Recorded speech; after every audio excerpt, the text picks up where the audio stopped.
Today, we get to put Affinity and Adobe Illustrator head to head to see which tools are better.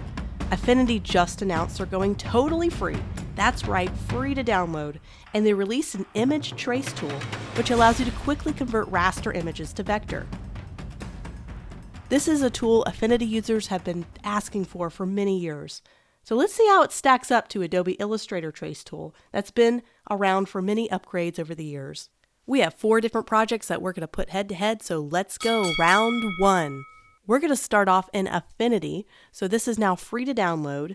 Canva bought Affinity not long ago and decided to make it free. I have a video about that if you want to find out more, but it's a free tool. So let's go ahead and use it and see if it is better than Adobe Illustrator with the image trace tool. So this is our first project. It is just a shell. It's a pretty basic raster image. We're going to see how well it traces over this to create vector shapes. So the image trace tool in Affinity, you're going to make sure you're in the vector setting. So there's vector, there's pixel, there's layout, all 3 programs all combined, basically like an InDesign, Photoshop, and a Illustrator. So right now this is a vector tool. So we're going to be in vector. We're going to go up to vector and we're going to go down to image trace. And you're going to have this very small options menu. So you only have 2 different options here. And that changes exactly how it selects what's going to be vectorized. So let's put on the preview mode. So this is what's really cool about Affinity Designer that Adobe Illustrator does not have. And that's this cool split view where you can see before and after you do your vectorizing. So you can see what the effect is. You can also do side by side if you do mirror view, which is nice because you can see both of them fully and not have to drag the thing back and forth. Adobe Illustrator doesn't quite have that. They have a preview, but they don't have this little slide bar. I think that's pretty incredible. So let's go ahead and see how well it vectorizes it.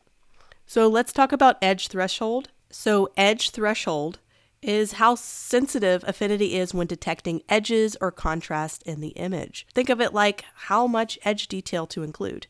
So at 50%, you're getting a moderate amount of detail, balanced between clean and accurate. So the higher I put it up on the scale, it detects more and more details and soft edges. But it can also add too much detail and add too much noise. So it's all about finding out which picture needs what. Curve fitting tolerance is how smooth or accurate the traced paths are. So if you have it lower on the scale, it's tighter, more accurate tracing that hugs every pixel.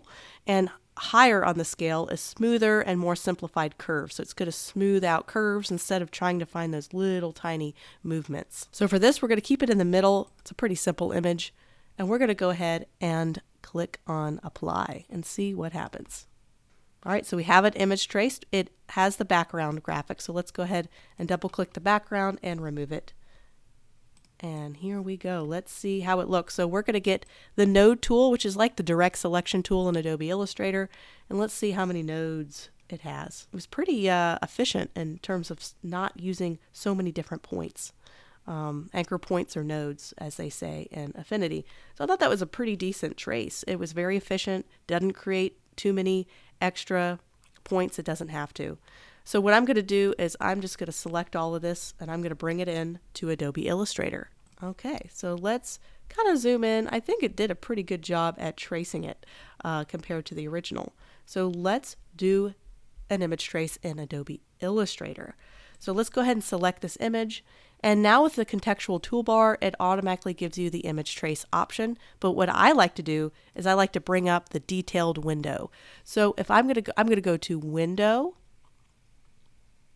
and they have an image trace option here. It has its own window, and look at the detail of this compared to Affinity. So already there's a heck of a lot more options. And I think that's really important to have some of these options when you have really complicated image trace things to do. This is a very simple one. This is our first round. So with Adobe Illustrator, you have different modes that you could select depending on the complexity of the image. So I usually like to leave it on auto color, but you have high color. Let's say it's a photograph and you want to have it select as many colors as possible and not simplify the image. This is really good. You have one that's called low color. It'll only select the most dominant colors. You can have it just do grayscale.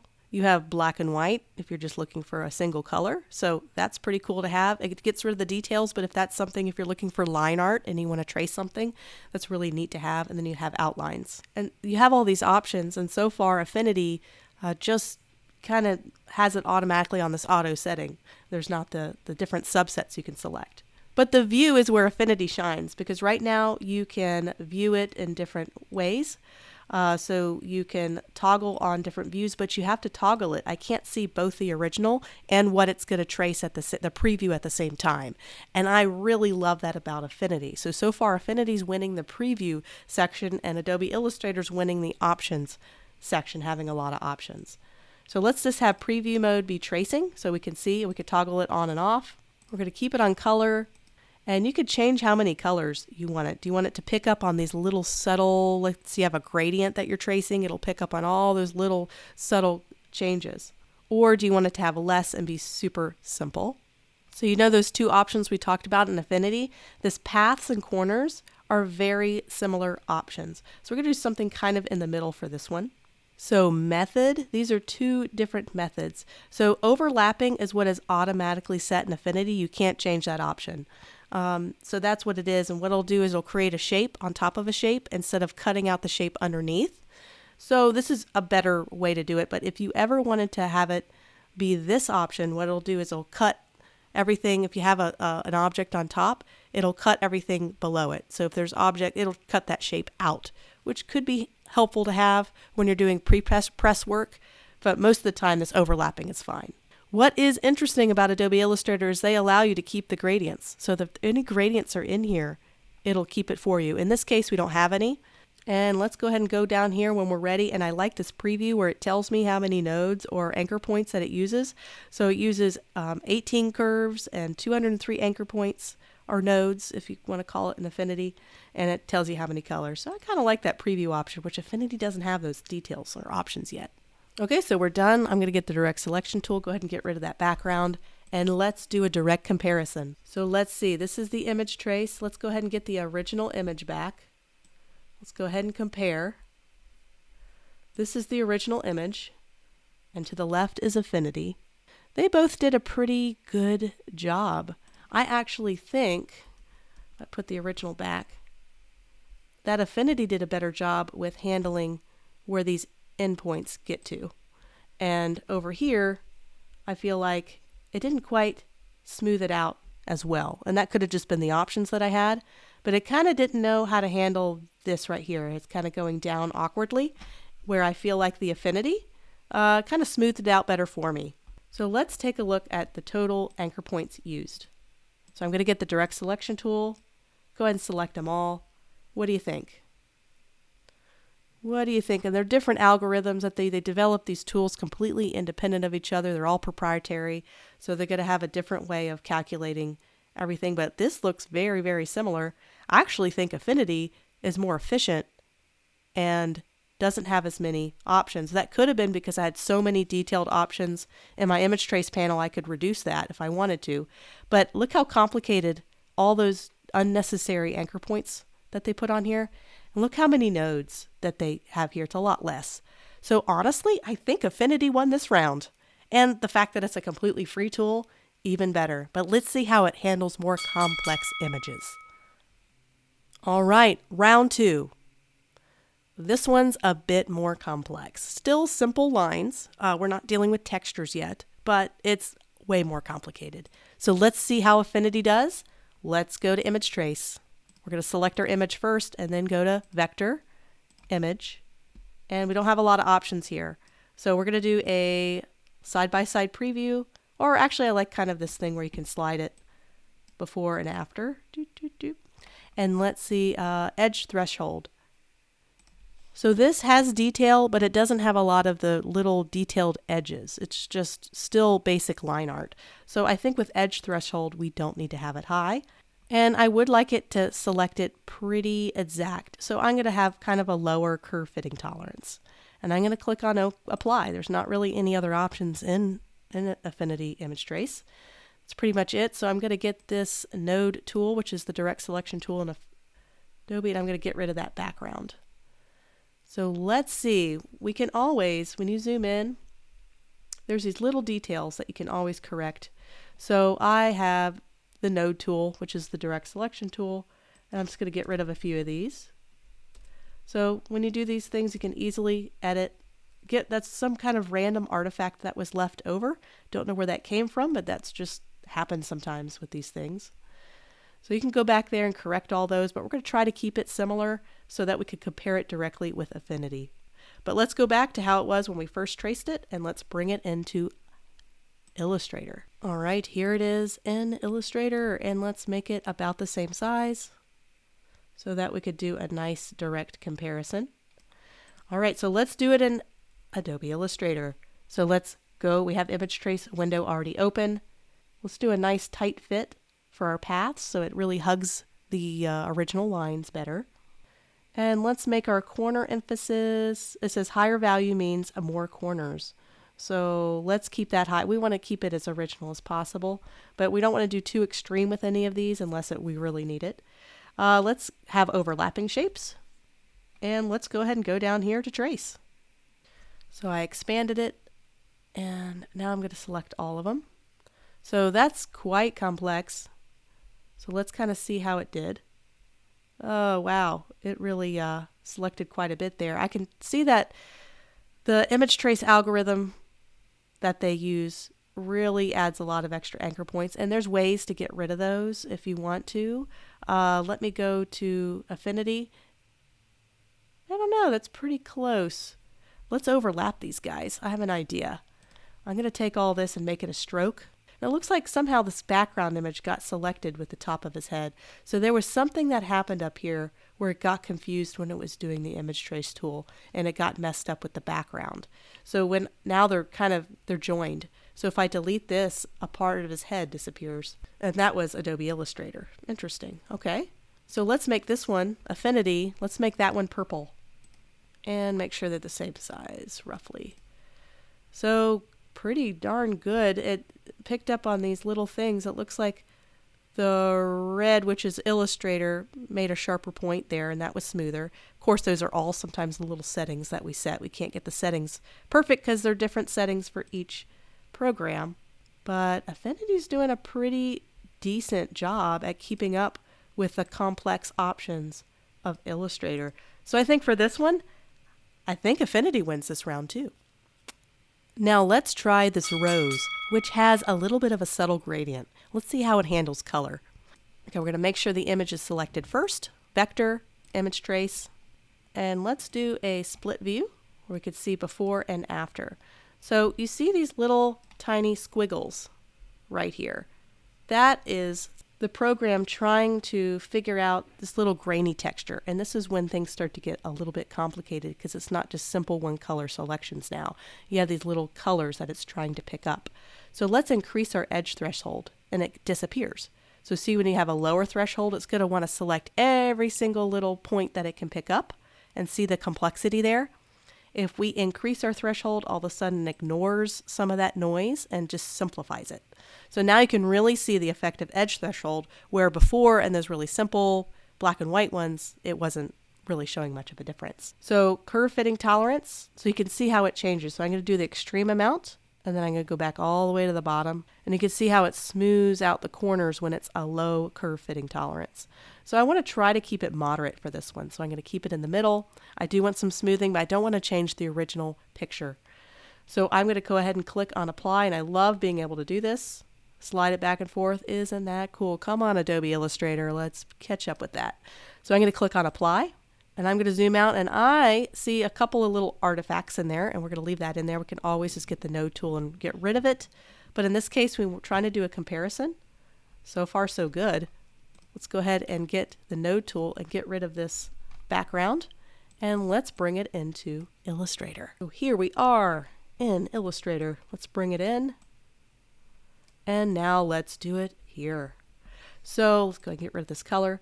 So this is where Adobe Illustrator might win this round, but we're going to see. So there's an option to keep gradients when you do the colors. So let's do the same corners. Let's do the middle like we did Affinity, and paths. Let's try to make it a nice tighter fit. We're going to make sure we're on overlapping. And now if we go to low color, we're going to click on low color, If I click on low color option, you can see how it's trying to reduce the amount of total colors in the gradient, and it's not looking really good. So what we're going to do is we're probably going to end up either doing high color or auto. I tend to have the best luck with auto when it comes to these in-between images. And this is where we're going to shine here. So you see this little gradient? I can actually have gradients be saved in this. So instead of having to go back and manually add the gradients that were in the image, traced image, I can bring those and grab those gradients and have them already in there on the shape. So we're going to have gradients selected here. So let's click on expand. So this is how Adobe Illustrator did. What is really, I can notice two differences. First of all, I have this, let's go ahead and get rid of this background. For this shape, I have a gradient already in there. I can edit gradient and it's already in there. It's got 4 different color points for me that I can edit the gradient. Pretty cool. I don't have that option in Affinity. It's going to pick a solid medium color and it's going to put that as the color of that shape. But I'd have to go in and manually add the gradient, which is fine. But what if this whole thing was full of gradients? It'd be nice to transfer that over.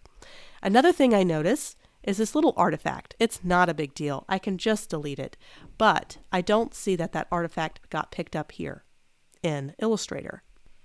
So let's do a final comparison of how many nodes it needs to use, or anchor points. They both seem about the same.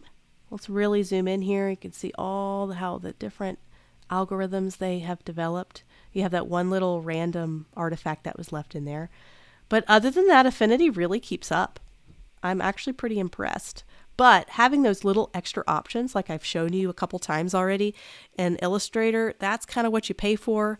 You know, you got this free amazing tool, but there's those premium little options that sometimes if you're doing this all day and you're a logo designer or you're doing vector work all the time, those little tiny options, that's kind of where that benefit comes from, where you're, of course, it's a really high price to pay, but you're getting all sorts of other software too. So you can kind of see where Adobe is superior overall with options, but this free option is really doing a good job. But I think for this round, I think Adobe Illustrator won this one. All right, round 4. Now we get a little more complicated. This is a mascot image, and now we have to somehow get this image trace so we can get a vector version of this logo. So this is where the challenge happens, because there's this grainy texture and the algorithms are going to get really confused when it comes to figuring out what is vector and what should be a solid shape, because there's lots of little tiny artifacts and grain in here. That's going to be very confusing. So let's see how it does. We're going to go to vector and image trace. So for this one, this is when these options are absolutely vital. So let's have our little preview. In this one, I think I want to do a side-by-side mirror preview so I can really see the difference. All right, so let's do a high threshold. So that's going to pick up the least amount of detail. And now we're going to lower it, and since it has a lower edge threshold, it is selecting everything. So we don't want to have thousands of little vector selections. If you zoom in here, you can see all these little, that's going to be impossible to work with. So let's increase that a little bit more and try to find that best happy medium. Because if I do it too much, it becomes almost impossible to pick up. I'm not sure I'm finding a good in-between result with this. I mean, that's probably, this is not the best selection. I don't like any of these options. So let's do some curve fitting. Okay, I'm going to select the middle and I'm going to click on apply. So let's get rid of this background and let's bring it into Adobe Illustrator. Wow, look at all those node points, anchor points. Holy moly. That is going to break my system, I think. Yikes. It has a real problem with that grain, and I couldn't find a solution out of it. The only way to find a solution is to smooth that image before you do image trace. But that would be extra steps I'd have to do. Let's see if Adobe Illustrator can shine here. So let's see what it can do. So I'm going to try to find maybe a low color. Let's try to get rid of all those little millions of different shades of color it's trying to pick up on. And we can detect how many colors that we want to have show up. Do we want to have 1 million colors show up? We can do that. Or we can simplify it, which is exactly what we need to do here. Let's try to do something really simple like 4 colors. All right, so that's 6. Let's see what 4 looks like. If we do too much, you'll start losing your vital colors and your highlights and shadows. Oh, that's awesome. Look at that. It was able to kind of get rid of that grain. It didn't get lost in that. So that's great. I have paths and corners right down in the middle. Let's go ahead and do our overlapping, which I like and is Affinity default. I really like what I see, so I'm going to go ahead and click on expand. We have 210 anchor points and 9 kind of curves and 4 colors. So let's expand it. Look how simple that is. That worked beautifully. I would need to go in here and edit a few of these issues, which is easy with the direct selection tool. So let me move this out of the way so that's really well intact. Nice layers here that we have to work with. Beautiful. And let's make this the right size. And this thing is really slowing my computer down. And let's do the direct selection tool and see this side by side. So you can see Illustrator has worked on the image trace tool for about 8 or 9 years. They've added a lot of options to their panel for these kind of situations.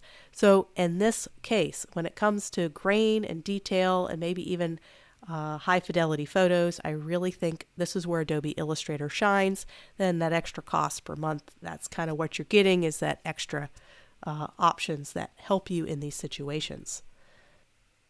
So I guess you can call this round 5, but I have a bonus round. I want to take this the next step further and be as extreme as possible. So this is a little pencil sketch of an A. Let's see how it image traces. And my dream as a designer is to be able to sketch something and be able to have a computer just automatically find those vector lines for me so that I don't have to sit there and hand trace really detailed stuff.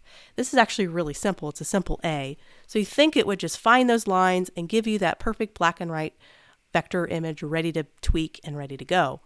So let's see how it does.